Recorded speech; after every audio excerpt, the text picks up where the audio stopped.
Gentlelady from Massachusetts is recognized for 5 minutes. Thank you, Mr. Chairman, and I want to thank Chairman Turner for his very kind remarks. It has, as this is my last participation in the markup of the NDAA, I have to say that it's been my honor and good fortune to serve on this committee throughout my tenure in Congress.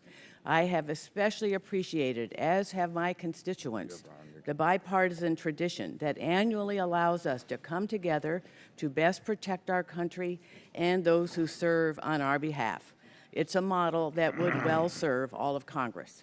That's also true on this subcommittee, and I'd like to thank Chairman Turner for his leadership and spirit of bipartisanship this year, as well as in past years. We've enjoyed a collaborative relationship for many years, as we have sought to address several pressing issues facing the armed services, and I'd like to thank all the subcommittee members for their robust participations in our efforts. I'm especially pleased that the MARC includes 4 proposals related to better understanding and reducing physiological episodes in Navy, Marine Corps, and Air Force aircraft.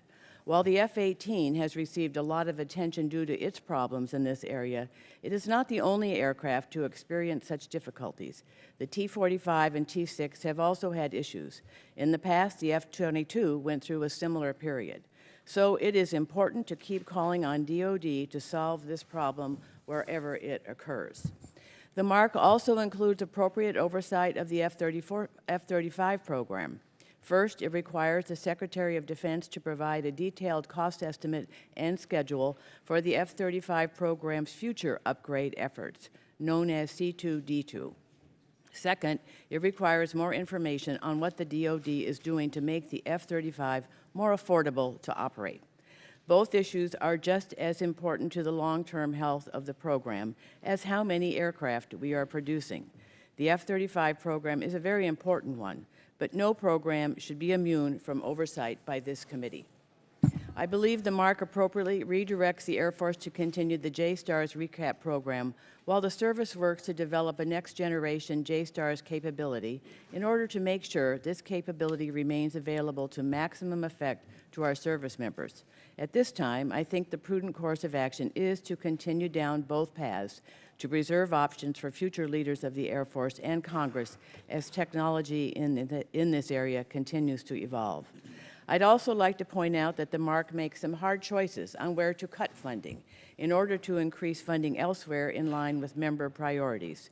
The funding adjustments were used to address shortfalls elsewhere in the budget, identified through member and military service input.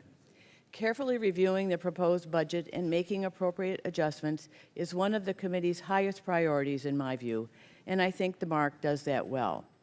Finally, the proposal appropriately increases funding for research and development aimed at using advanced materials to increase ballistic protection and reduce the weight of the personal protective equipment we issue to those we send into harm's way.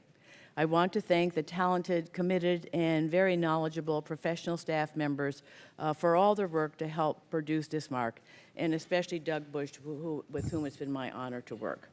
I look forward to continuing to work with all of you to see that we provide our men and women in uniform with the resources they need to carry out their mission while working on some of these outstanding issues, and I encourage support of this MARC. And I yield back.